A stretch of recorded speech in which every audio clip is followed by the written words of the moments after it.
Hey everyone, Mr. Happy here, and in this video I want to share with you my initial thoughts on Machinist in Final Fantasy XIV Endwalker. This job was one of my favorites in Shadowbringers and was of course going to be one I looked forward to in Endwalker, especially after the media tour. Now, spoiler warning, I am going to have footage of the latest normal modes. I'll have a little bit of footage of one of the extreme trials, so if you don't want to see those things but you still want to hear my thoughts, just minimize the video, and when you hear me say take care at the end, it'll be okay to turn the video off. You've been warned. So Machinist's history has been a time. When the job was introduced, the entire range physical role was given cast bars, a divisive decision to say the least, and one that certainly didn't last. Despite that, I loved the job in Heaven's Ward, and then in Stormblood it made me want to vomit in my mouth. Fortunately, Shadowbringers turned it around, gave me those dopamine hits I needed with hard-hitting, gunslinging, robot-summoning rework. Now in Endwalker, they built upon this Edgar-esque identity from Final Fantasy VI even further. And how'd they do? Like I said at the media tour, it just feels 95% identical to its Shadowbringers counterpart, and that is a good thing. From 1 to 80, it's like it doesn't change at all. And then from 80 to 90, they get what? An upgraded AoE that gives you a shotgun of all things, another reassemble charge, another finisher on the Queen, and some chainsaws that look more like buzzsaws, but that's not important. So what changed? Your burst window has an extra auto-direct crit. You can now get a fancy new attack from the Queen that happens automatically, and you press an extra button a minute. In other words, it's just a win across the board. If you enjoyed it before, you'll probably still enjoy it now. And again, they got a freaking shotgun. So the pros for this job are a little more numerous if you've played the job in Shadowbringers. For one, that selfish identity of Machinist still holds true here, having the highest personal DPS of the three range physical. While Bard definitely shines in hyper-optimized groups, Machinist brings the power every time, so long as the person playing it can hit buttons. Speaking of which, Machinist rotation is relatively beginner-friendly, minus one certain aspect I'll talk about later. So long as all of your hardest hitting skills are used on cooldown and used to their intention, the job will always output good damage. The career machinists, on the other hand, will have top tier payoffs for their meticulousness in timing these skills and coordinating the resources based on each individual fight. So easy to pick up, fun to master. Now for other benefits from the changes, I looked a bit deeper on how some of those new things make a minor but appreciated impact. Some stuff I also made mention of at the media tour. For one, the fact that combos take 30 seconds to fall off now is awesome for Machinist. Now don't get me wrong, this is great for every job, but Machinist in particular is an extra special benefactor of this change. You see, in Shadowbringers, there were parts of fights where if you used Hypercharge at a bad time, you were forced to drop your combo.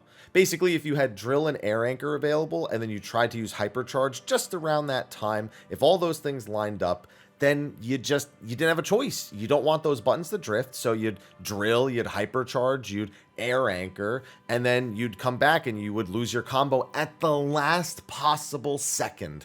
Ugh, the number of times I made that mistake and just watched that dotted bar disappear right before I pressed it, just hoping maybe I had made it.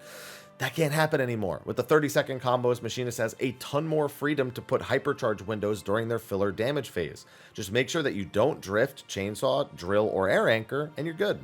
Having an extra GCD that doesn't generate heat adds a little bit more freedom with hypercharges as well. It fixed a little bit of an awkward issue you had with heat management in Shadowbringers. You see, there were very few ideal windows to use hypercharge within a 2-minute window in Shadowbringers, meaning if you even missed a single GCD, you found yourself in this weird situation where you had too much gauge and no way of pressing everything, or if you use the gauge at a time where you technically could, then it might be inopportune for a burst window coming up. Now, that can still totally happen, but the window for preventing it is much larger and should come much faster once you have some practice in it. And for me, the only other pro is I just think this job is so fun. I know it doesn't have a lot of buttons. It's very straightforward, but it's one of those jobs that kind of does it right. You know, I look at Summoner and I think, you know what? I love this aesthetic. I like the way that it feels when I hit these big summons and these huge animations, but it still feels a bit dry. You know, something's missing here to really round it out and give it all of the things that it needs. And it feels like Machinist is like the step Summoner needs to move. It needs to get to this same point where it just feels good across the board and has these little optimizations that you can make. I'm not even done with strengths. Chainsaw being an AoE tool for reassemble is great. The charges making for more satisfying burst phases. The 10 heat generated from scatter shot as opposed to the 5 from spread shot. I mean, the list goes on. I do also really appreciate that they kept the Automaton Queen's linear scaling. A lot of people ask me, when should I use the Queen? At 50, whenever it's available, at 100, whatever. Basically, the Queen scales linearly, meaning whenever you use it, it's going to be about the same DPS. All that really matters is lining her up with buff windows. So again, experienced machinists get a lot more out of her because they'll properly line her up with those trick attacks every minute or those 2-minute party buffs they're getting from their allies. But newer ones who may not really think about it that in depth will still do fine because of the way that linear damage scaling works.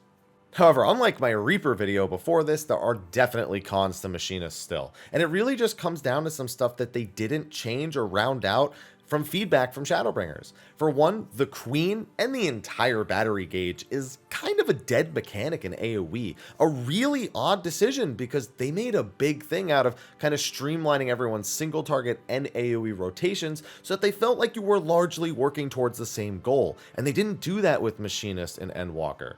I mean, Chainsaw is at least a battery generator once emitted in AoE. Before you had to basically air anchor or you didn't get anything, or you just had the single target combo, but no one wanted to do that. But I was surprised to see absolutely no effort in shoring up the feel of AoE gameplay on Machinist. And let me be clear, Machinist AoE is great. You know, it's kind of hard to judge it properly when you're playing it if you're not looking at the numbers, but it's nice. You know, but the way that it flows, you just feel like you're playing a different job, like you're playing a slower job compared to when you're doing single target damage. You know, no ricochet charge resets when you auto crossbow. The auto crossbow itself honestly doesn't even feel as good as the shotgun. Bioblaster and flamethrower, while effective, have low dopamine levels. You know, you don't feel great hitting those buttons even when you know it's a good decision. I mean, again, at least the shotgun has the 10 heat instead of the 5, which does really help out the AoE.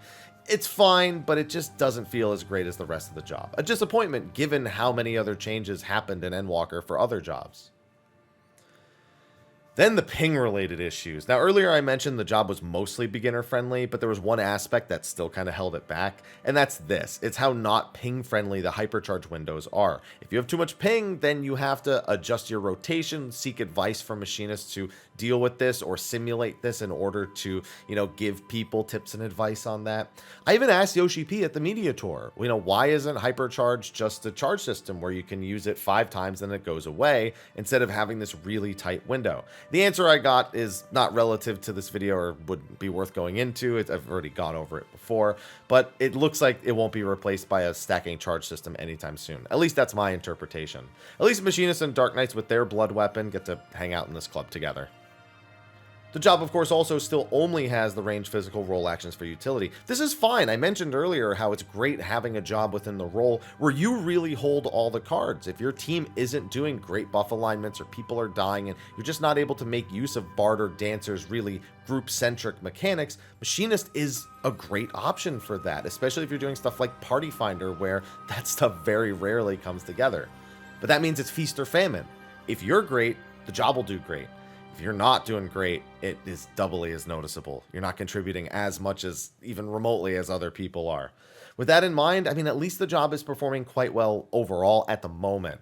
But in very coordinated groups, Bard's insane buffs overtake Machinist's solo power. So I don't know if they'll buff Machinist, to be honest, though. At the very least, it would be, you know, a minimal potency boost just to give them a little bit of an edge so that at all skill levels, the job outperforms Bard if you're hitting all your buttons and doing your rotation properly. And something that most people agree should be a thing. It's a problem in the melee role with Reaper and Monk, jobs with utilities outparsing samurais. It's an issue kind of overall with raid buffs and this 1-2 minute alignment change that they made. It's just not playing in the favor of raw DPS jobs as much as it really should. And Machinist suffers from that too. So I hope to see some changes that allow it to shine at all levels. But don't let that discourage you. It's still doing really good, trust me.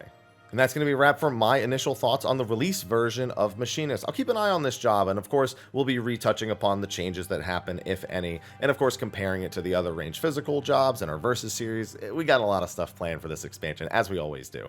Anyway, thanks for watching. I'll see all of you in the next video, and until then, take care.